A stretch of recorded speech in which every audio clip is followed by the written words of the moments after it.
کہ گناہ کی تلافی صرف یہ نہیں کہ رب تعالیٰ کے حضور سے دل سے توبہ کر لی جائے، بلکہ توبہ کے ساتھ ساتھ اگر میری اس غلط قدم سے کوئی اور انسان افیکٹ ہوا ہے، اس سے معافی مانگنا ضروری ہے، اور اگر اسے کوئی نقصان پہنچا ہے تو اس نقصان کی تلافی کر لی جائے۔ تو گناہ کی یا غلطی کی تلافی رب تعالیٰ کے حضور توبہ ہے، اور اگر اس سے کوئی دوسرا ایفیکٹ ہو جائے، نقصان کی، اس کو ڈیمیج کی تلافی کر دیا ہے۔ تو یہ بنیادی چیز ہے، ہم اس پہلو کو اہمیت نہیں دیتے، جبکہ یہ ہونا بڑا ضروری ہے۔ اور اگر کوئی ایسا غلط فیصلہ ہو گیا کہ جس سے کوئی بقول آپ کے لفظوں میں irreparable لاس ہو گیا ہے، یہ تو بڑا آسان سا کام ہے۔ مایوسی اسی وقت انسان پر طاری ہوتی ہے جب رب تعالیٰ کو انسان مانتا تو ہو،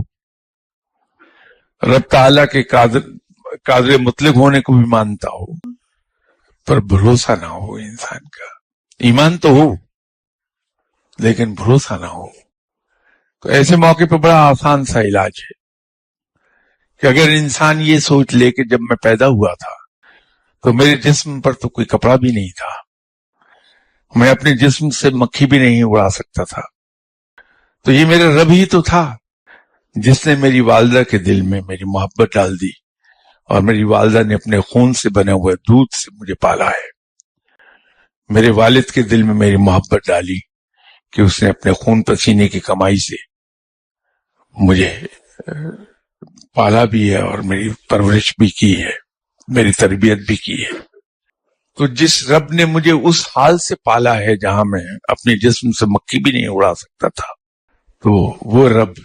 اب بھی مجھے پالے گا، اب بھی وہ اس پر قادر ہے کہ مجھے اس irreparable لاس سے نہ صرف نکال لے بلکہ پہلے سے بھی بہتر کر دے۔ تو مجھے صرف ایک کام کرنا ہے، اور وہ کام یہ ہے کہ رب تعالیٰ نے اس عالم الاسباب میں میری کامیابی کو مشروط کیا ہے کوشش کے ساتھ،